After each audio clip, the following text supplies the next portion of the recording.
Deus continue abençoando a todos. Vamos ler a palavra de Deus em Lucas, capítulo 23.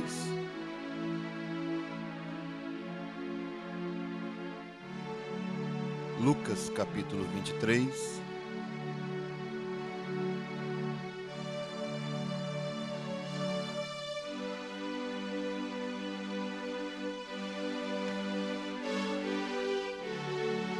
Vamos ler somente o versículo 34.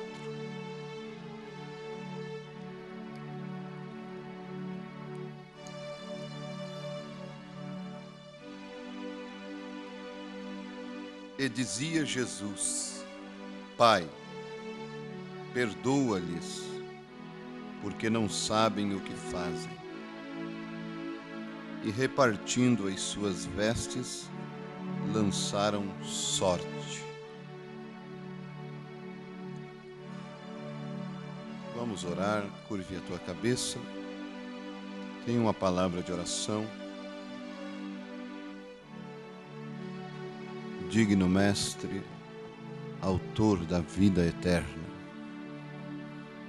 queira nos agraciar com tua palavra ungida e vivificada. Parta o pão para nós, alimenta-nos, pois somos teus filhos, desejamos comer tua palavra, saciar a nossa fome. Então, que o teu Espírito Santo possa vivificar a palavra e, ó Deus, ungir a cada coração para recebê-la. Que nós possamos sentir aquela presença suave do teu Espírito Santo trabalhando no nosso meio, alimentando-nos, sarando, curando, libertando, trazendo um renovo, um ânimo para os teus filhos. Que eu possa sair da frente e o Senhor ser glorificado em tudo, Pai, pois é para isto que viemos, para exaltar a Ti e também para sairmos daqui melhores do que chegamos, em nome de Jesus Cristo. Amém. Podeis vos assentar.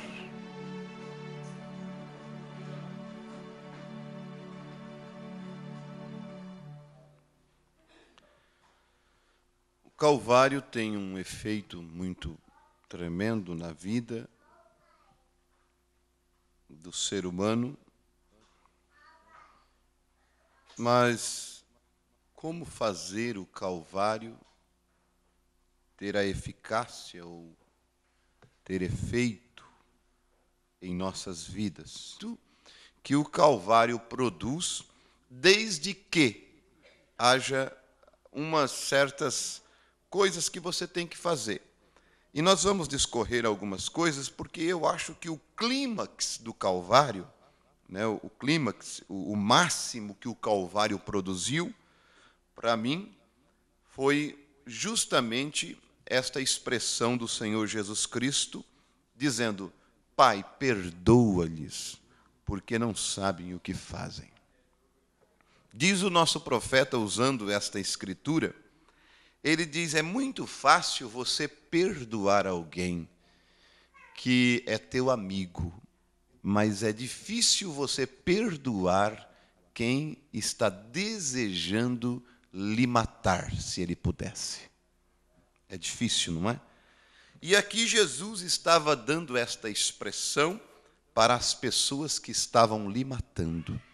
Ele estava dizendo para elas: Pai, perdoa-lhes, porque eles não sabem o que estão fazendo. Agora, o propósito do Calvário era perdoar a muitos. E você sabe que o Calvário ele tem um efeito não sobre todos, mas simplesmente sobre aqueles que são redimíveis. Isto mesmo, redimíveis. Há pessoas que não são redimíveis. Há pessoas que são redimíveis.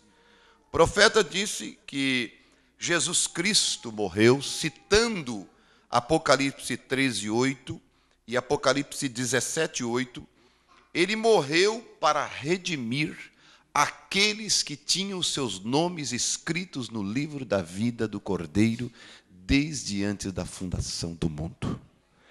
Veja que o efeito do Calvário não é para todos. O efeito do Calvário é para muitos.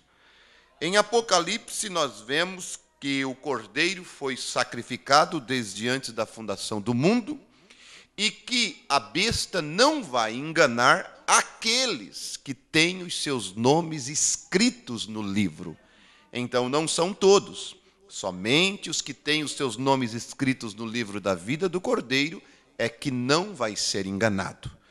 De igual modo, Isaías 53:12 diz: pelo que lhe darei a parte de muitos, e com os poderosos repartirá ele o despojo, porquanto derramou a sua alma na morte e foi contado com os transgressores, mas ele levou sobre si o pecado de muitos, e pelos transgressores intercede. Observou a expressão do profeta Isaías? Ele tomou sobre si o pecado de muitos. Ele não disse de todos, mas de muitos. Em Mateus capítulo 1, versículo 21, ali está o objetivo de Jesus. E o arcanjo Gabriel disse: e ela dará à luz um filho, e lhe porás o nome de Jesus, porque ele salvará o seu povo do seu pecado. Então o clímax, ou vamos dizer assim, a obra máxima do Calvário foi dar-nos o perdão.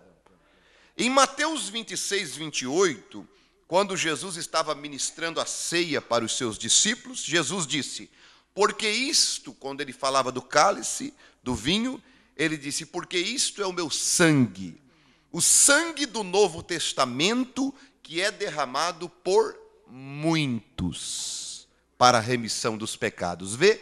Então não é por todos, mas é por muitos. Isto é, há pessoas que não são redimíveis, que vieram, na verdade, ao mundo simplesmente para um propósito de serem julgados e condenados.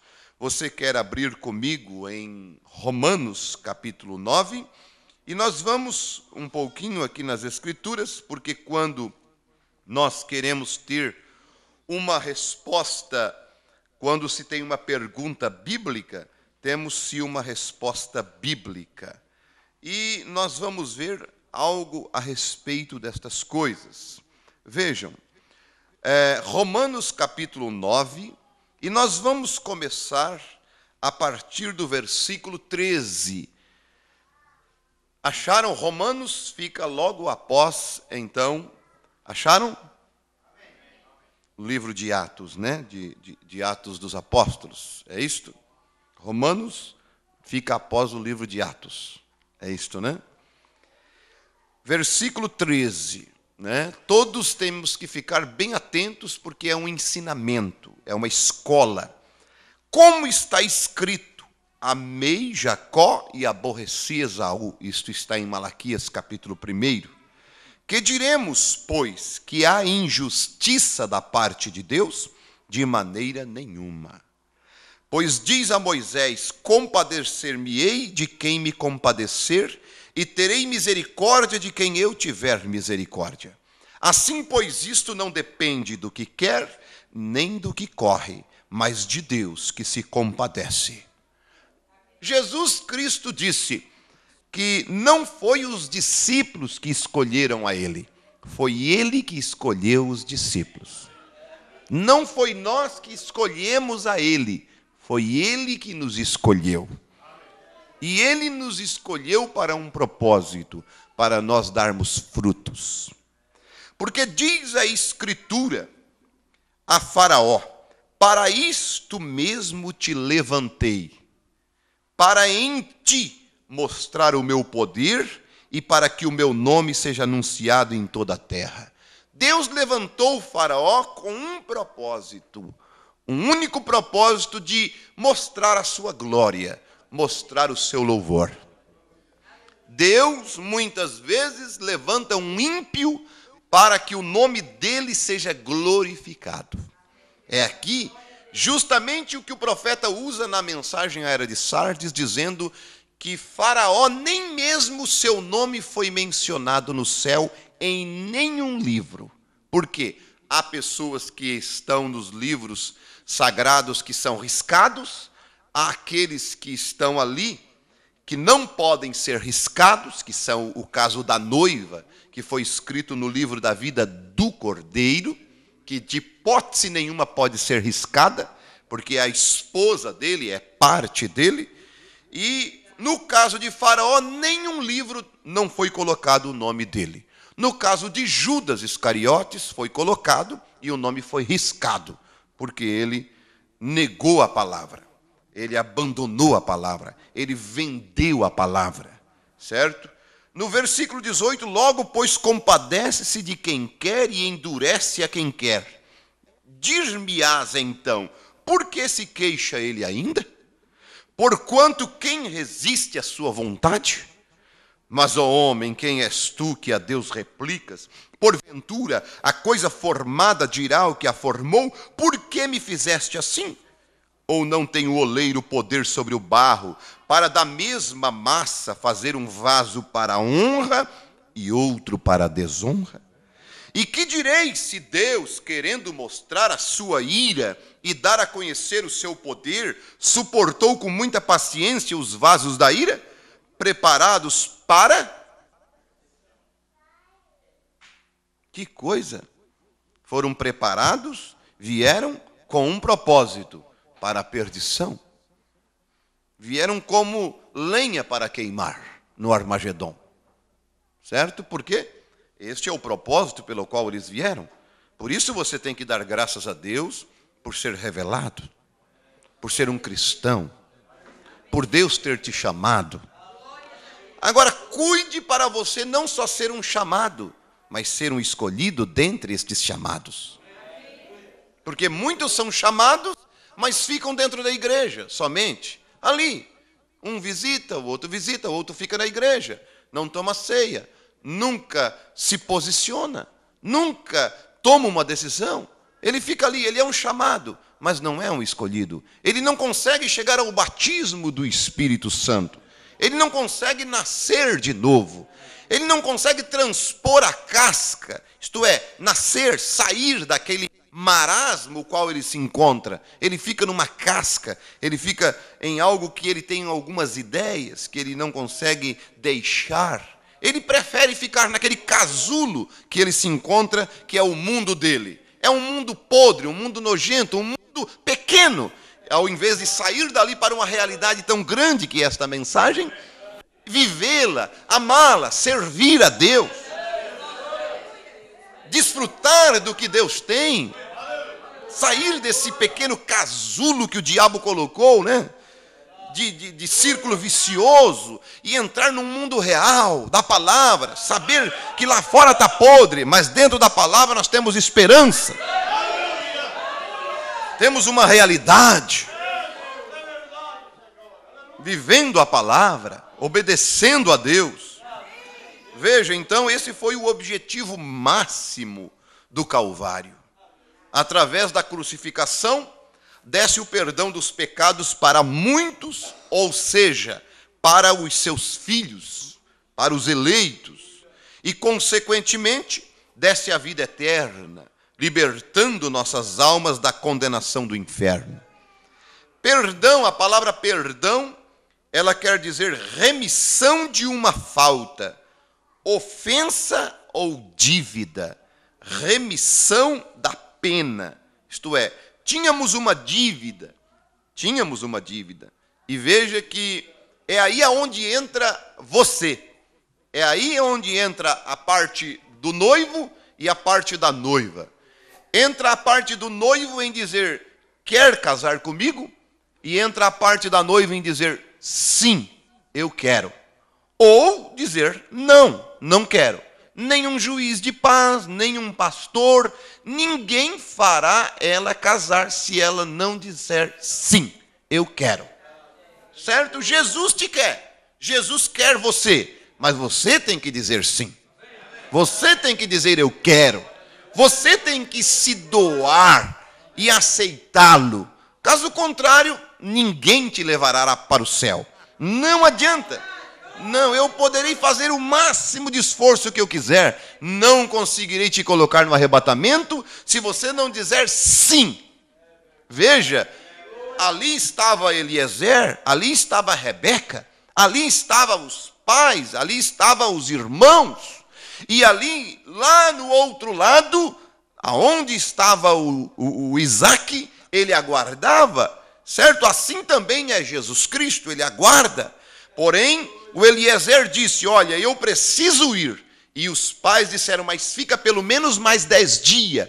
Então, entre aquela confusão de vai, não vai, fica, vai, decide, não decide, então eles disseram, fiquem todos quietos, quem vai decidir vai ser ela. Vamos deixar ela decidir. E então, Rebeca, o que é que tu diz? Eu vou. Pronto, acabou a confusão. Pai não segurou mais ela, irmão não segurou mais ela, ninguém mais segurou. Mas se ela dissesse não, ninguém podia empurrar ela. Você tem que decidir, meu irmão. Eu tenho que decidir. Temos que tomar nossa posição. Ninguém vai poder decidir por você. Não, tua mulher não vai decidir por você, teu marido não vai decidir por você, tua irmã, teu tio, tua mãe, ninguém vai decidir por você, é entre você e Deus. É uma decisão entre você e o Senhor. Amém? É uma posição firme, é uma posição forte, é uma mensagem que eu tenho esboçado sobre decisões e suas consequências, que eu tenho que pregar assim que eu tiver oportunidade aqui no tabernáculo. Veja, Deus nos redimiu. Deus nos disse que queria nós. E nós vamos ver que o perdão, vamos dizer, é a remissão de uma falta. É uma remissão de uma dívida. É rasgar a promissória. É eliminar a dívida. O perdão é rasgar a promissória que nós tínhamos contra nós. Vamos dizer assim, é o que o apóstolo Paulo escreveu, dizendo que ele pregou aquela cédula que era contra nós lá no Calvário. Ele a eliminou, ele tirou. Aleluia. Ele nos perdoou. A redenção que o Cordeiro fez. Amém? Isto está expressado na mensagem da graça. Por quê? O profeta de Deus, ele nos diz algo tremendo sobre a graça. Ele diz, unir-se a uma igreja nunca cobrirá nenhum pecado. Nenhuma confissão sem lágrimas cobrirá pecados. Isto tomará tristeza e o arrependimento e a graça de Deus para cobrir o pecado, pelo sangue de Jesus Cristo. Aquele que Deus sacrificou no Calvário para cobrir os pecados. Aleluia. A graça de Deus é assim, meus irmãos. Deixe-me lhes contar uma história. Concluindo, a graça de Deus é assim. Certa vez havia um poderoso rei. E este rei poderoso tinha um filho, e ele era o seu filho único. E certo dia, um assassino matou aquele rapaz. E através daquele reino, foram os delegados procurar aquele assassino. Finalmente eles encontraram aquele assassino. E quando o fizeram, um julgamento foi feito e uma sentença foi dada. Veja, perdão é remissão de uma sentença, remissão de uma falta, ofensa ou dívida, remissão da pena. Isto foi uma coisa terrível. Ele havia assassinado o filho do rei e ele sabia o que viria sobre ele. Eles o colocaram em uma outra cela secreta e trancaram as portas, acorrentaram suas pernas para que ninguém os guardas ao redor dele, porque sabemos que tipo de punição terrível este rapaz iria receber. Porque ele havia matado o filho do rei, o real filho do rei. Os guardas foram distribuídos por todas as portas. Ele foi colocado nas celas secretas, despido, vestido com nada a não ser uma pequena tanga, um pequeno pano envolto ao redor. E lá estava, assentado naquela condição, morrendo de fome, não davam nada para ele comer. Ele estava assentado naquela condição. Então eles o trouxeram para fora para o julgamento. Ele foi encontrado culpado e provado ser culpado, e a sentença foi feita, que era para ele ser executado sob terrível pena de morte. Ele era para ser morto aos poucos, até que sua vida mortal terminasse. Sentenciado pelo juiz, ele tinha que morrer. E ele implorou e clamou e disse: embora eu seja culpado, sinto muito porque fiz aquilo. Em um momento, em um estado de fúria, eu o fiz. Eu não quis fazer aquilo daquela maneira. Certo dia, o rei desceu ao lugar para visitar o rapaz, para lhe dizer, falar com ele e lhe dizer acerca de haver matado o seu próprio filho. Já pensou, agora vem o pai se encontrar com o assassino de seu filho. O único filho que ele tinha, ele havia matado aquele rapaz. Ele disse: eu vou descer para falar com ele. E quando ele desceu até lá, ele olhou para aquela cela como uma cela para animais. Ele viu seu pequeno e magro corpo deitado lá atrás de um canto, chorando, seu rosto bem fundo, sua boca também, seus olhos bem fundos, seus olhos estavam cheios de pus, sua boca já estava branca, sem água, sedento, deitado lá atrás sobre sua face, chorando. O rei disse: levante. Ele veio até ele e olhou para ele, e ele disse: por que você matou o meu filho? O que fez o meu filho com você? O que ele fez para merecer tal morte, da maneira que você o matou? Que coisa! Golpeando com uma lança até a morte? Por quê? Veja, por que isto? Por que você fez isso? Por quê? Que pergunta tremenda isso, né? Ele disse: nada, meu senhor, ele não me fez nada. Coisa alguma, simplesmente minha própria imprudência, simplesmente minha própria maneira. Eu o matei porque eu tinha inveja dele. Eu peguei no meu desequilíbrio mental e o matei. Disse: agora vou morrer sobre a sua justiça, Senhor. Eu reconheço isto e sei que mereço isto. A única coisa pela qual estou chorando é porque sinto muito por ter matado um homem real como aquele, sem nenhuma causa. O rei virou seus calcanhares e saiu. Foi até uma escrivaninha e disse: destruam todas as anotações. Você sabe, coloque-as no mar do esquecimento. Destruam todas as anotações. Lavem-no e tragam-no. Eu enviarei um manto para ele. Que coisa, gente. Que coisa, hein? Depois de algum tempo, uma grande limusine chegou até a porta. Quando chegou, um carpete foi estendido até a porta da prisão. O rei se pôs de pé na parte de trás do carro e disse: venha, meu filho, vamos para casa comigo, para o palácio. Colocou o manto ao redor dos seus ombros e ele disse: de agora em diante, você será meu filho.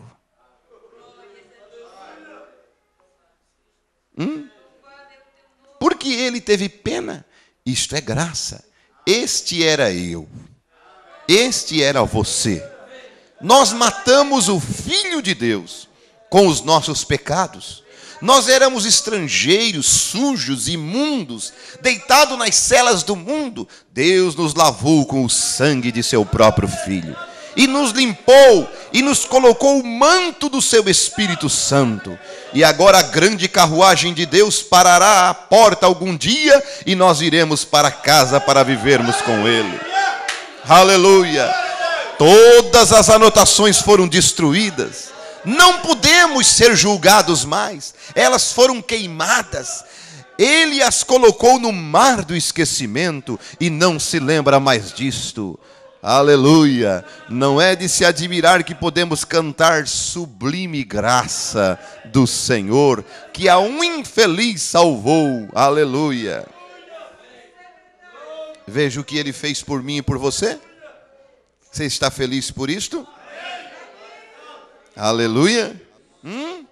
Então, o que existe de real neste evangelho? Como isto pode surtir efeito sobre a minha vida? Como isto pode surtir efeito sobre a tua vida? Como que este perdão de Cristo pode surtir efeito sobre o meu lar, a minha casa? Aleluia. O profeta, o irmão Branham, ele pregou numa esfera crescente. Ele começou com cura divina, ele passou para a revelação dos segredos dos corações, até chegar na terceira etapa, que foi a abertura da palavra. E quando ele começou a abrir a palavra, ele mostrou algo para nós tão forte, tão tremendo. E ele começou a mostrar a palavra que é a palavra falada. Quando a palavra falada de Deus veio, que era a criação, vamos dizer assim, voltando novamente, um pequeno Deus na terra, um homem sendo um pequeno Messias, isto é, vamos dizer assim, um ensaio para o milênio, um ensaio para voltarmos ao jardim do Éden. Exatamente isto. O irmão Branham na montanha dizendo para a tempestade parar de neve e o sol raiar dentro de 10 minutos. O irmão Branham dizendo haja esquilo em tal lugar. Aquilo era um ensaio para mostrar o milênio, para mostrar o que Adão era lá no princípio, quando não havia pecado, quando não havia nada, quando o domínio estava com o homem, o domínio da natureza, o domínio dos animais. Quando Adão chamou o leão e disse ele vai ser leão. Quando Adão chamou a águia e disse ela vai ser uma águia. Tudo isto era mostrando para mim e para você. Mas o que havia entre William Branham e a palavra falada? Entre William Branham e este domínio do universo? Este domínio de falar e as coisas vierem à existência. O que havia? Vocês vão ver isto quando o profeta começa a mostrar, o anjo do Senhor leva ele para uma escritura de Marcos capítulo 11. Lá em Marcos capítulo 11, a partir do versículo 12 até o versículo 26, vocês vão ver que o anjo fala com ele a respeito de quando Jesus Cristo passa por uma figueira. E a figueira, então, Jesus Cristo vai achar figo. E quando ele vai procurar, não encontra nenhum figo nela. E ele então diz para a figueira, ninguém mais coma figo de ti. E no outro dia ele passa com seus discípulos pela figueira e a figueira já está então morta. Aí então Jesus Cristo diz para os seus discípulos que se eles também não duvidassem em seu coração, mas eles falassem crendo, eles também teriam este mesmo poder. Aí o anjo do Senhor mostrou para William Branham que aquilo não era só para os apóstolos, que aquilo não foi só uma pequena passagem que Jesus não quis mostrar nada. Não, aquilo era para todos aqueles que verdadeiramente crescem na palavra de Deus. Aí o profeta prossegue a escritura no versículo 25 e no 26, e ele descobre um segredo entre ele e a palavra falada, entre ele e o ser um filho de Deus. Olhem só. E quando estiverdes orando, perdoai se tendes alguma coisa contra alguém, para que vosso Pai que está nos céus vos perdoe as vossas ofensas.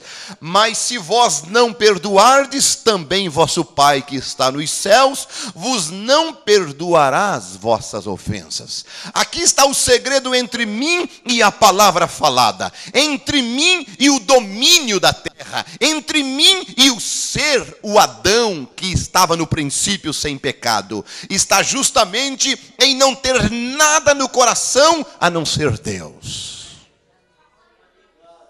Aleluia. Então aqui está um grande segredo entre nós e a palavra falada, o perdão. Se você observar, aqui é uma oração que você está fazendo. Quando estiverdes orando, isto é, quando Jesus Cristo fala no verso 24 e no verso 23, ele fala sobre pedir, sobre falar e não duvidar no coração. Ele fala sobre orar, sobre falar a palavra. E no versículo 25 ele dá a condição que nós devemos estar quando estamos orando. A condição que eu devo estar quando eu estou falando a palavra. A condição que eu devo estar quando eu estou pronunciando aquela palavra criativa de Deus. Quando eu estou falando as bênçãos de Deus para a minha vida, para a minha casa, para o meu irmão. A condição que eu tenho que estar é uma condição rendida, é uma condição sem ódio, é uma condição sem rancor, é uma condição sem amargura, é uma condição de pombinha mesmo, é uma condição de pureza, é uma condição sem reserva nenhuma, é uma condição que se eu tiver algum pecado, alguma coisa contra alguém, eu tenho que perdoar, eu tenho que limpar, esvaziar meu coração de tudo que for errado, para eu falar a palavra, e a palavra ter peso e ela se tornar realidade. Aleluia!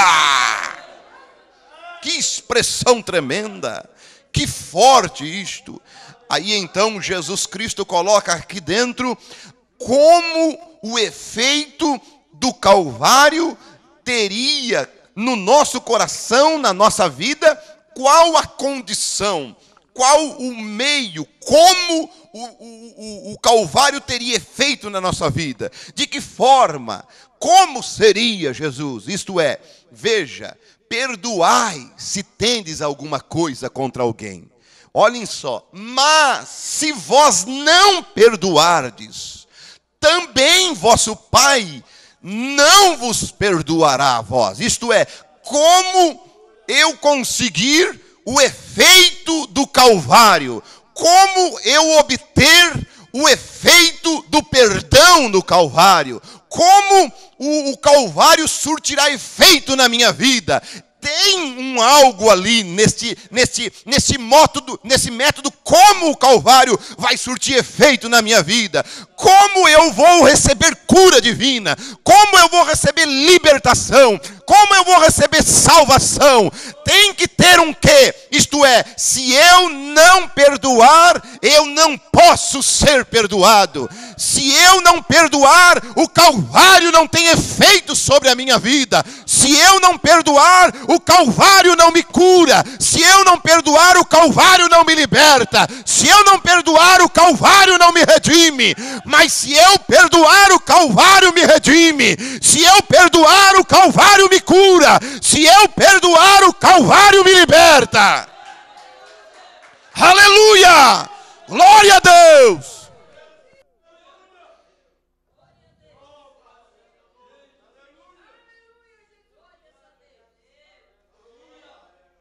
Amém? Bendito é o nome do Senhor. Como fazer o Calvário surtir efeito na minha vida? Como? Por que eu não consigo receber? Por que eu não consigo ser liberto? Por que eu não consigo cura divina? Por que eu não consigo ser melhor cristão? Por quê? Veja, o profeta diz, o que ela, na mensagem Espíritos Sedutores, 131, o que ela necessita hoje é de fogo na caldeira. A igreja, né? O que ela necessita hoje é de vapor. O que ela necessita hoje, a igreja, para ferver. A coisa em fervura mais quente que há para fazer o pecado evaporar de sua vida é o amor. E se vocês não conseguem amar uns aos outros, como vão amar a Deus, a quem não viram? O amor encobre uma multidão de pecados. Fique enamorado de Deus, então vocês amarão um ao outro. Então você amará a igreja, você amará a causa, você amará tudo que é pio, e você ficará longe das coisas do mundo. Aleluia, glória a Deus, amém. Graças a Deus que nos dá vitória por nosso Senhor e Salvador Jesus Cristo. Quando Jesus fez isto, Ele nos colocou uma chave, Ele nos deu uma chave para nós ligarmos o Calvário, para nós fazermos o Calvário funcionar. Aleluia. Vocês vão ver algo, irmão, tremendo, que isto é real, é verdadeiro. Há um relacionamento, e isto é tão sério, isto é tão puro. Veja, em Isaías 59, vocês vão ver que a mão do Senhor não está encolhida para que não possa salvar. O ouvido de Deus não está agravado para que não possa ouvir, certo? Olhem só, isto é, a mão de Deus está bem estendida, o ouvido está bem aberto, mas Isaías diz: mas as vossas transgressões fazem divisão entre mim e vós, entre vós e o vosso Deus. Aí então é justamente o que Cristo veio fazer, o ápice do Calvário. É o que separava, era a parede que tinha entre mim e o meu Deus, entre você e Deus. Deus não podia te ouvir, não porque ele estava com o ouvido tapado. Deus não podia te pegar, não porque a mão dele não estava estendida. É porque havia uma parede, havia uma separação. Ele não podia alcançar a prostituta no pecado, ele não podia alcançar o bêbado na sarjeta, ele não podia, porque havia uma separação. E quando João Batista olhou vindo aquele cordeiro para o Jordão, ele disse: eis o cordeiro de Deus que tira o pecado do mundo. Ali ele estava dizendo: eis o homem que vai arrebentar com a parede que separa vocês e Deus. Eis o homem que vai dar com o pé no muro para derrubar a parede que separa eu de Deus. Aleluia. E Jesus, quando foi ao Calvário, ele foi justamente fazer isso. Ele derrubou a parede, e a mão que já estava estendida, eu pude sair do lamaçal do pecado. Aleluia. A minha oração que não chegava até a ele, o véu do templo foi rasgado, e a minha voz penetrou as mansões celestiais e chegou ao trono da graça. Ele pôde ouvir a minha voz.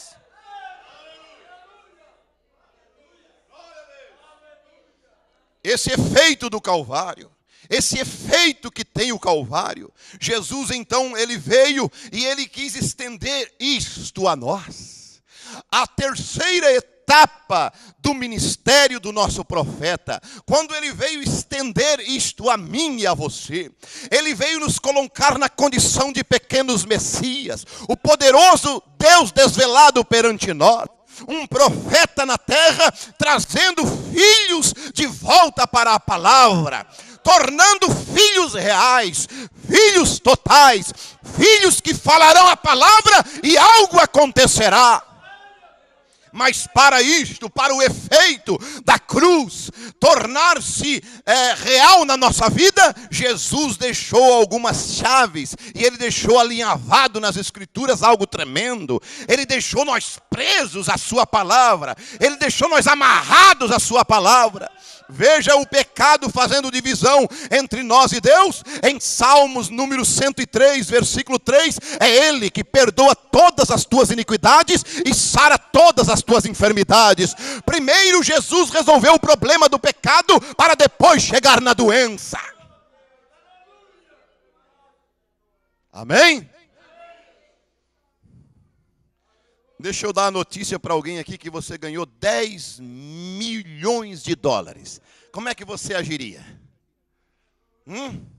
Como é que você reagiria a essa notícia? Você diria assim: tá bom. Tá bom. Fiquei feliz. Tá. Você abriria a boca? Não abriria? Você riria bastante, não riria? Você pularia um pouquinho de contente, não pularia? Você se sentiria aliviado, não se sentiria? Imagine o que você tem. O que é que Jesus fez por ti? O que é que Jesus fez por você? Não dá para sentir um alívio? Não dá para descansar? Sim, sempre foi dessa maneira. Jesus foi trabalhando desta maneira, Jesus foi trabalhando assim. Quando Jesus Cristo chegou no paralítico de Cafarnaum, que ele disse: filho, perdoados estão os teus pecados. Depois ele disse: toma tua cama, levanta, anda, vai para casa. Em Tiago capítulo 5 ele disse: a unção com óleo salvará o doente, certo? E se tiver cometido pecado, ser-lhe-ão perdoados. Ele disse também no verso 16 de Tiago, capítulo 5, orai uns pelos outros e confessai as vossas culpas uns aos outros, para que sareis. Aleluia. Então Jesus deixou algo para nós, um amarro. Ele deixou então em Mateus capítulo 6, versículo 12. Perdoa-nos, ele ensinando nós a orar. Já pensou? É como você ensina o seu bebê. Filho, vem cá. Ó, A, tá? B. Diz mamãe, diz vovó, diz titia, aí diz titia, aí você fica contente. Aí diz vovó, nem diz direito, falou, falou vovó, nem disse direito, nem sabe o que está falando, mas para você falou vovó, certo? Para você falou vovô, para você falou mamãe, para você falou papai, né? Tem crianças que já nem tem noção. Mas veja, Jesus estava ensinando, vocês vão orar desse jeito, tá? Sabe como é que vocês vão orar? E os discípulos ficaram empolgados. Mas olhando bem a oração, Jesus deixou um negócio aqui tão tremendo: perdoa-nos as nossas dívidas. Como, Senhor? Assim como nós perdoamos aos nossos devedores. Tá certo. Que bom, né? Que maravilha, aleluia. Veja como Jesus deixou algo. Aqui em Lucas, vocês observaram em Marcos 11, que Jesus deixou algo tremendo? Se eu quiser ser então curado, se eu quiser ser perdoado, se eu quiser receber libertação, se eu quero que o efeito do Calvário venha sobre a minha vida, eu tenho uma condição. Eu tenho que, quando dobrar o meu joelho, não ter nada no meu coração. Eu tenho que ter perdoado, certo? Mas eu perdoei, pastor. Eu já estou amando aquela pessoa, eu perdoei, tá certo, tudo bem, mas agora veja bem, há algo mais ampliado sobre isso, sobre o perdão. Aí Jesus vem e ensina: Senhor, me perdoa, assim, olhem só, como eu vou perdoar os meus inimigos, o Senhor também me perdoa. Aqui vem o irmão Pedro, você fez algo para mim, irmão Pedro, então eu te perdoo, porque eu sei que eu, dando perdão para você, eu vou receber o perdão de Deus quando eu pecar contra ele. Tá certo? Então veja que nesse ensinamento Jesus nos dá um poder em nossas mãos, de a nossa redenção estar em nossa ação em relação ao nosso irmão. A nossa redenção está em uma ação em relação ao nosso irmão, certo? Veja, assim como, quer dizer que do mesmo modo que você perdoa seu próximo, é a maneira que Deus vai te perdoar. Aleluia. Agora, da maneira que Jesus nos tratou, como Ele nos amou e agiu conosco, foi a maneira que Ele nos mandou agir com os nossos irmãos, certo? Então eu digo: irmão Pedro, vem cá, irmão Pedro, eu te perdoo, tudo bem, tá certo? Só que tem uma coisa, irmão Pedro, olha, tu não me faz mais isso, tá? E outra coisa, eu vou te perdoar, mas eu não quero mais te ver na minha frente, tá certo? Tu estás perdoado, não tem problema, só que eu não quero mais nem te ver na minha frente. Veja, aí Jesus vem assim, Dival, aí quando eu pecar contra Deus, eu vou lá: Senhor, tu me perdoa, tem misericórdia de mim. Aí Jesus vem assim, Dival, eu te perdoo, tá? Tudo bem, só que eu não quero te ver mais na minha frente, tá certo? Tu não me aparece mais aqui, hein? Some da minha frente, Dival, tá certo? Tá bom? E não me faz mais, hein? Aí eu estou complicado. Se a Bíblia está certa, o ensinamento é esse. Ou Jesus está falando ao contrário aqui? Foi o que eu li? Então abra sua Bíblia em Mateus capítulo 18.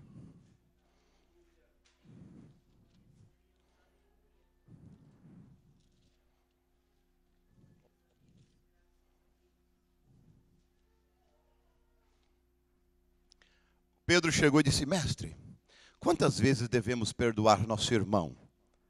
7 vezes? Jesus olhou e disse para ele: 70 vezes 7. No dia. Foi? 70 vezes 7 dá 490? 490 vezes. Quem é que vocês acham, hein? Mateus capítulo 18, meus amados, versículo 23 a seguir. Por isso o reino dos céus pode comparar-se a um certo rei, que quis fazer contas com os seus servos. E começando a fazer contas, foi-lhe apresentado um que lhe devia 10.000 talentos. E não tendo ele com que pagar, o seu senhor mandou que ele e sua mulher e seus filhos fossem vendidos com tudo quanto tinha, para que a dívida lhe pagasse. Então aquele servo, prostrando-se, o reverenciava, dizendo: Senhor, seja generoso para comigo, e tudo te pagarei. Então o senhor daquele servo, movido de íntima compaixão, soltou e perdoou-lhe a dívida. Saindo, porém, aquele servo encontrou um dos seus conservos que lhe devia 100 dinheiro, e lançando mão dele, sufocava-o, dizendo: paga-me o que me deves. Ele devia 10.000 talentos. E o servo dele devia 100 dinheiros. Então o seu companheiro, prostrando-se a seus pés, rogava-lhe, dizendo: seja generoso para comigo e tudo te pagarei. Ele, porém, não quis. Antes foi encerrá-lo na prisão, até que pagasse a dívida. Vendo, pois, os seus conservos o que acontecia, contristaram-se muito e foram declarar ao seu senhor tudo o que se passara. Então o seu senhor, chamando-o à sua presença, disse-lhe: servo malvado, perdoei-te toda aquela dívida. Por que me suplicaste? Não devias tu igualmente ter compaixão do teu companheiro, como eu também tive misericórdia de ti? E indignado, o seu senhor o entregou aos atormentadores, até que pagasse tudo o que devia. Assim vos fará também meu Pai Celestial, se do coração não perdoardes cada um a seu irmão as suas ofensas. Aqui foi forte. Aqui a coisa apertou a botina mesmo, né? Sabe por quê? Aqui é o céu. Aqui é o reino de Deus. Eu pequei até os meus 30 anos, vamos dizer, fiz tudo o que tinha e acumulei 10.000 talentos de pecado. E cheguei para Deus no altar e o Senhor me perdoou. Quer dizer, você pecou, você prostituiu, você mentiu, você roubou, você fez tudo. E mesmo que não tivesse feito, mesmo que não tivesse feito nada de bom, fosse até vamos dizer, um padre, um coroinha, que tem mais pecado do que qualquer um bêbado lá na sarjeta, né? Certo? Mas veja bem, se você fosse realmente um homem degradante, chegasse no altar, pedisse perdão, Deus viesse, está perdoado, meu filho. Você desceu as águas, foi lavado no sangue de Jesus, você foi perdoado de tanta coisa, tanta mentira, tanta hipocrisia, tanta coisa que tu fez lá no mundo. Aí vem um irmãozinho e faz um assim para ti, ó. Diz só te faz uma só para ti. 2, 3, 4, 100, vamos dizer assim, coisinha para ti. 100 pecado para ti. Aí tu chega e olha para ele. Ele vem tentar se acertar contigo e tu não perdoa.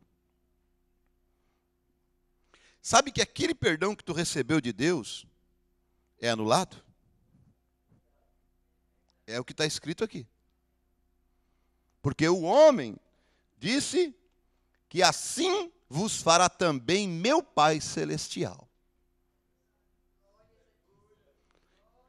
Aí o que acontece? Não, eu recebi o perdão de Deus de todos os meus pecados, o meu irmão fez uma coisinha assim para mim, puxa, se ele me pagou a dívida de 10.000 talentos, por que eu não vou pagar, não vou chegar e dizer assim, não, tu estás perdoado, só 100, tu me fez só uma coisinha de nada. Hã? Em relação ao que eu fiz contra Deus, tu não fizesse nada para mim. Tu não deve nada. Fizesse uma coisinha assim, por que eu vou ter que estar aí Não. Tu não me deve nada. Tu não precisa nem te preocupar. Tu já estás perdoado. Essa é a compaixão do Cordeiro, é a compaixão de Cristo, certo? E em São João 13, Jesus disse no versículo 34 e 35, um novo mandamento vos dou, que vós ameis uns aos outros, como eu vos amei a vós, que também vós uns aos outros vos ameis. Nisto todos conhecerão que sois meus discípulos, se vós amardes uns aos outros. Aleluia, glória a Deus. Veja o efeito. Posso ir mais adiante um pouquinho? Veja o efeito daquilo que eu faço para o meu próximo. Se eu faço algo para vocês, automaticamente é o que eu vou receber de Deus. Estou ligado? É isto que as Escrituras estão ensinando aqui. Você quer ver? Em Romanos capítulo 2, versículo 1, as Escrituras nos dão algo também a respeito disto aí. Romanos capítulo 2, versículo 1. Portanto, és inexcusável quando julgas, ó homem, quem quer que sejas, porque te condenas a ti mesmo naquilo em que julgas ao outro, pois tu que julgas fazes o mesmo. Isto é, porque te condenas a ti mesmo naquilo em que julgas ao outro. Quer dizer, se eu te julgar naquilo que tu estás fazendo, eu estou me condenando a mim mesmo. Eu estou realmente trazendo um juízo sobre a minha pessoa, sobre a minha vida. Agora, Mateus capítulo 7, versículo 1. Não julgueis, para que não sejais julgados, porque com o juízo com que julgardes, sereis julgados, e com a medida com que tiverdes medido, vos hão de medir a vós. Veja, oh, que coisa, hein? E por que reparas tu no argueiro que está no olho do teu irmão, e não vês a trave que está no teu olho? Ou como dirás a teu irmão, deixa-me tirar o argueiro do teu olho, estando uma trave no teu? Hipócrita, tira primeiro a trave do teu olho, e então cuidarás em tirar o argueiro do olho do teu irmão. Quer dizer, primeiro você faz a tua parte, depois, então, olharás e limparás o argueiro do teu irmão. Não dei aos cães as coisas santas, nem deitei aos porcos as vossas pérolas, para que não as pisem e voltando-se vos despedacem. Veja, ainda em Lucas capítulo 6, versículo 27 a 38, para nós entrarmos nesse assunto aqui mais um pouquinho, e eu não quero que vocês cansem, pelo amor de Deus, certo? Vocês estão me ouvindo bem claro, não estão? Então tá certo. Lucas capítulo 6, versículo 27 a seguir. Veja, olhem só, prestem bem atenção. Mas a vós que ouvis, digo, amai a vossos inimigos, fazei bem aos que vos aborrecem, bendizei os que vos maldizem e orai pelos que vos caluniam. Ao que te ferir numa face, oferece-lhe também a outra, e ao que te houver tirado a capa, nem a túnica recuses, e dá a qualquer que te pedir, e ao que tomar o que é teu, não lhe tornes a pedir. E como vós quereis que os homens vos façam, escute bem isso, e como vós quereis que os homens vos façam, da mesma maneira fazei-lhes vós também. O que eu quero que o irmão Pedro faça para mim, eu tenho que fazer para ele. Mas uma das coisas tremendas que eu aprendi além disso na Bíblia, Jesus disse que se eu fazer bem somente aquele que me pode fazer o bem, que galardão eu vou ter? Quer dizer que se eu fazer o bem para o irmão Alexandre, porque eu sei que ele tem condição de me fazer. Vocês, irmãs, sabem muito bem disso que eu vou falar agora. Quando você leva vamos dizer assim, você faz lá uma chimia bem gostosa, você tem uma vizinha que você gosta, certo? E você pega um potezinho e dá para ela também de presente. E você sabe que o pote não vai vir vazio, né? Vai vir, às vezes, com uma bacia de manga, uma bacia de laranja. Talvez ela não mande no mesmo dia, mas no dia seguinte ela já te devolve, dá uma outra coisa, certo? Ela te retribui aquilo. Mas no reino de Deus é diferente. Veja, é diferente. Eu faço por irmão Pedro, mas eu não devo esperar do irmão Pedro o que eu estou plantando. Eu vou receber de outro. que eu não fiz para que ele, aquele que me fazer, receba galardão. E eu não posso fazer para aquele que fez para mim. Eu vou fazer para aquele que não pode fazer para mim. Quando eu faço para aquele que não pode fazer para mim, alguém que pode vai fazer para mim. Esta é a plantação. Por quê? E olhem só, se eu fazer mal ao irmão Pedro, alguém vai me pegar também lá na esquina. É o que eu estou lendo aqui, ou eu li errado? Foi o que eu li? E como vós quereis que os homens vos façam, da mesma maneira fazei-lhes vós também. E se amardes aos que vos amam, que recompensa tereis? Também os pecadores amam aos que os amam. E se fizerdes bem aos que vos fazem bem, que recompensa tereis? Também os pecadores fazem o mesmo. E se emprestardes àquele de quem esperais tornar a receber, que recompensa tereis? Também os pecadores emprestam aos pecadores, que tornarem a receber, para tornarem a receber outro tanto.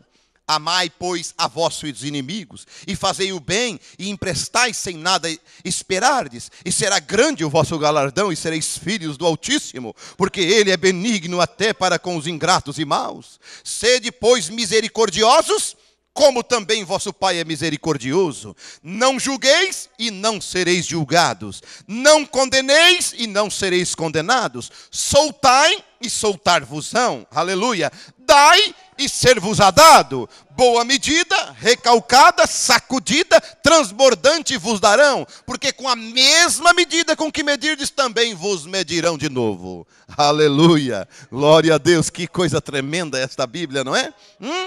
Então, isso dá para nós esmiuçar bastante isso aqui, gente.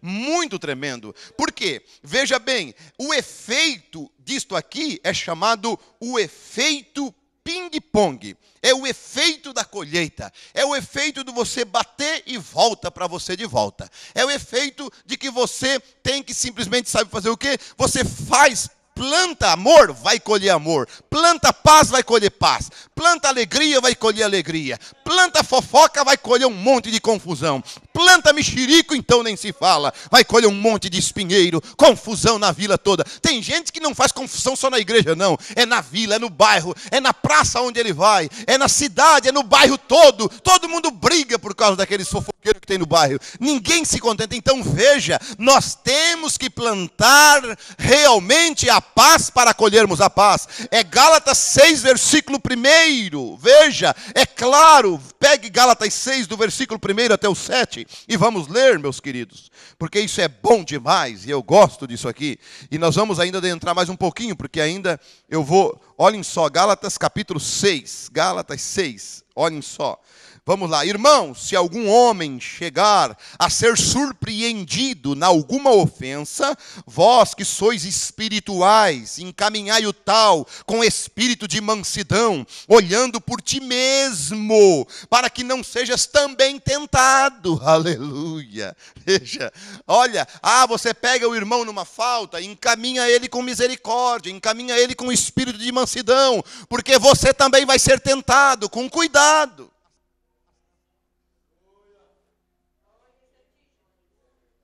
É o que eu estou lendo aqui ou não?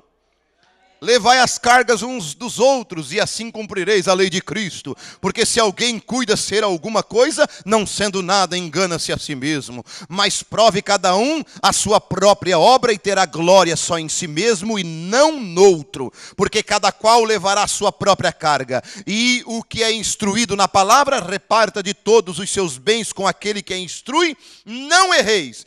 Deus não se deixa escarnecer, porque tudo que o homem semear, isto também ceifará. Meu Deus, que coisa, hein? Isto é a palavra de Deus. Isto é o evangelho que não está sendo pregado mais, né? Que não está sendo ministrado mais, certo? Agora você vai observar bem claro o que eu estou falando, o efeito que produz. O efeito que produz. Você já viu? Você já viu alguém dizer, criticar de alguém e depois você vê aquela pessoa passando pelo mesmo problema? Você já viu? Mas ela pagou, foi com a mesma moeda. Em outras palavras, no ditado, uma língua não tem osso, né? Eu acho que é essa expressão que eles usam, né? A língua não tem osso. É ou não é? Hã? Você já viu algum jovem chegar, algum moço da igreja e dizer assim, olha, quando eu casar, eu não vou ser que nem o fulano, que é mandado pela mulher, que é puxado pela orelha. Você já viu algum assim e depois quando ele casar, a mulher dele faz dele de gato e sapato? Você já viu? Hã? Você conhece alguém assim? Hã? Tem gente que conhece. Então ele fala, sabe o que ele está fazendo? Ele está plantando a sementinha da mulher mandar nele. É só isso que ele está fazendo. Ele só está jogando uma sementinha na terra para a mulher, quando ele casar, mandar nele. Só isso. Porque ele está semeando. Então, justamente com a medida que ele está medindo, ele vai ser medido no futuro. Aí os outros que vão vindo, né, que vão também vindo, os mais moços, vão olhar ele sendo mandado. E daí eles também vão dizer, eu não vou ser como fulano, que também é mandado. E automaticamente, eles vão também colher a mesma semeadura. Meu Deus. Sabe o que você deve fazer? Sabe o que você deve fazer quando vê alguém assim? Ora por ele. Dobra o teu joelho e diz, Jesus, tem compaixão do meu irmão. Eu não quero ser assim como ele. Mas o Senhor dá graça, Senhor. Que ele seja homem. Que ele seja um pai de família. Que ele seja o cabeça da casa, Senhor. Liberta ele, Jesus. Dá o Espírito Santo para a esposa dele. Para ela se sujeitar. Ora desse jeito. E você está fazendo uma plantação bonita. Não é assim? Meu Deus. E aí você vê aquela moça, que você já viu aquela moça dizer assim, eu quando casar, eu não vou ser relaxada que nem a fulana. Eu não vou ser assim tão porcalhona que nem a Beltrana. Vê, casou, olha aí, eu não vou ser assim. Olha lá os filhos dela como é que andam, tudo cheio de ranho do nariz. E aí, quando ela casa, tem um, tem dois, tem três, e você chega, ela chegando na igreja com os narizinhos das crianças tudo cheio de ranho. Porque a língua não tem osso. Porque ela plantou e está colhendo agora. Certo? Eu não vou fazer que nem a fulana. Que casamento, que bonito que ela fez. Olha, fugiu, fez aquela vergonheira toda. Cuidado, hein? Cuidado. Não chegou o teu dia de namorar ainda, hein? Não chegou o teu dia ainda de gostar de uns olhos azul, de uns olhos verde, de uns olhos preto. Não chegou o teu dia. De ficar apaixonado até dizer que a casa do pai não presta. Não chegou o teu dia ainda de dizer que ficar tão apaixonado que a casa do pai é lixo, não presta, não consigo mais ficar nessa casa. Quer dizer, vou ser obrigado a ir lá sofrer debaixo da ponte com meu amado. Sim. Não, olha, esse é o efeito ping-pong, esse é o efeito do julgamento. Isso eu estou mostrando que é justamente o que o Calvário faz conosco. Não perdoa o teu irmão e Jesus não te perdoa. E do jeito que você faz, não adianta. Certo? Está entendido? Eu chamo esse efeito de cuspir para cima. Vai cair na cara. Sabia? Cuspir para cima. Cai na cara. Veja, meu Deus, que coisa, hein? Então nós devemos ser cuidadosos. Cuidadosos. Muito cuidadosos. Para não resvalar o nosso pé nessas coisas. Certo? Então vigia, né? Boca fechada não entra mosca. Não é? Aleluia. Eu creio que vocês aprenderam bastante hoje. Só vou deixar mais um parágrafo da mensagem, como a águia agita o seu ninho. Parágrafo 44. Aqui, meus amigos, quero enfatizar isto. Sobre tudo de apreço a Deus pela amorosa morada que Ele lhe dá. Recorde, só os nécios caminham com sapatos cravados com tachinhas, onde os anjos temem passar. Como me oprime ouvir a você, como um filho de Deus, queixando-se, murmurando. Envergonhem-se se são culpados. E vocês, gente, que chamam a outros santos roladores ou fanáticos, Envergonhem-se. Não sabem vocês que são nécios por estarem usando tais expressões? Deixe-me dizer-lhes isto: um nécio poderá chamar a um cristão de santo rolador ou algum outro nome desonroso, e os anjos temem até mesmo pensar tais coisas. Deixe-os sós dizendo-o. E vocês que vêm aos serviços e chamam as obras de Deus de Beelzebu, ou tomam uma atitude indiferente, ou encolhe seus ombros e se vai por 1 ou 2 noites, envergonhem-se. Não sabiam vocês que os anjos não se atreveriam a dizer alguma coisa contra algum dos servos de Deus ou seus filhos? E em cada serviço que está tomando lugar, Deus tem seus anjos ali para ajudar, e estes anjos vigiam por você e cuidam de você durante o serviço, e eles são comissionados para ir com vocês às suas casas para vigiá-los e manter-lhes seguros. Amém? Meu Deus. Somos um povo especial, zeloso e de boas obras. Curve tua cabeça, vamos orar. Ore a Deus neste momento. Deus te ajude. Se Deus te chamou, não seja somente um chamado, seja um escolhido.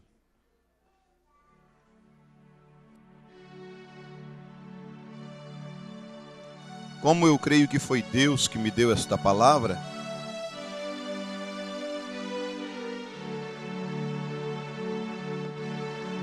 e nós vimos que quarta-feira, como Deus falou conosco, e não houve nem necessidade de fazer uma chamada de altar, as pessoas vieram ao altar. Eu penso que se Deus falou contigo, é teu dever agir como um cristão a partir de hoje. E rever a tua vida com teus irmãos, com tuas irmãs, as atitudes, às vezes aqueles perdão assim pela metade, entende? Aquele perdão assim que não foi assim aquele perdão, mas foi uma coisa assim meia, te perdoo, mas não torna noutra, né? Perdoo, mas não te quero ver na minha frente. Te perdoo, mas cuidado. Humilha o teu coração.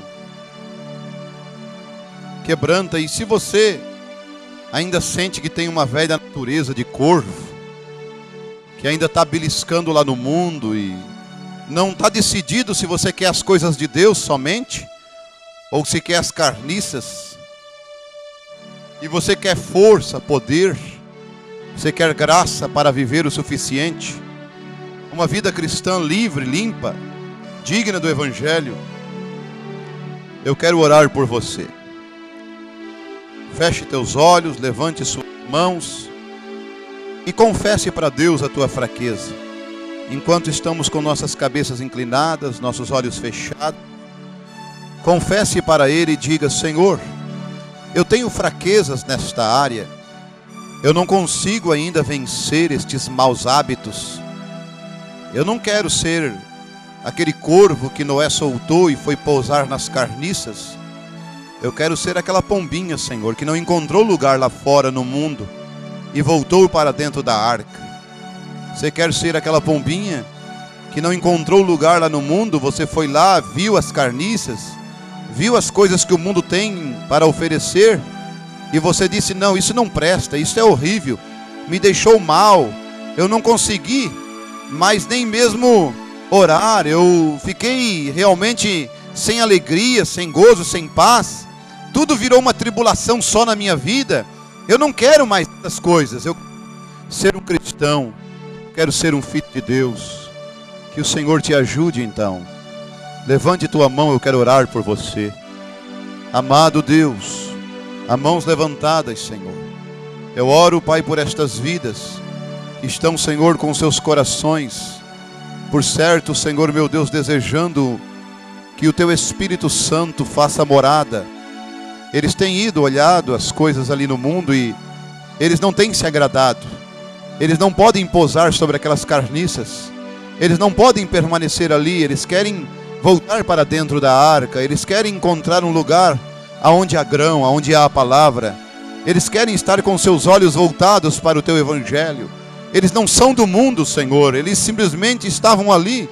E, ó Deus, o Senhor teve misericórdia e compaixão. E nós não estamos julgando nenhum deles, mas a Tua palavra os tem julgado. A Tua palavra condena, a Tua palavra julga. Ela é a que há de julgar naquele dia. Então, Senhor, agora, Pai, tira estes desejos mundanos, esses desejos pecaminosos, e o Espírito do Senhor permeie sobre estas vidas, sobre esses irmãos, estas irmãs, em nome de Jesus Cristo, Pai, que a Tua graça repouse sobre eles, como uma doce unção do Teu Espírito Santo, para eles terem força o suficiente para vencerem, em nome de Jesus Cristo.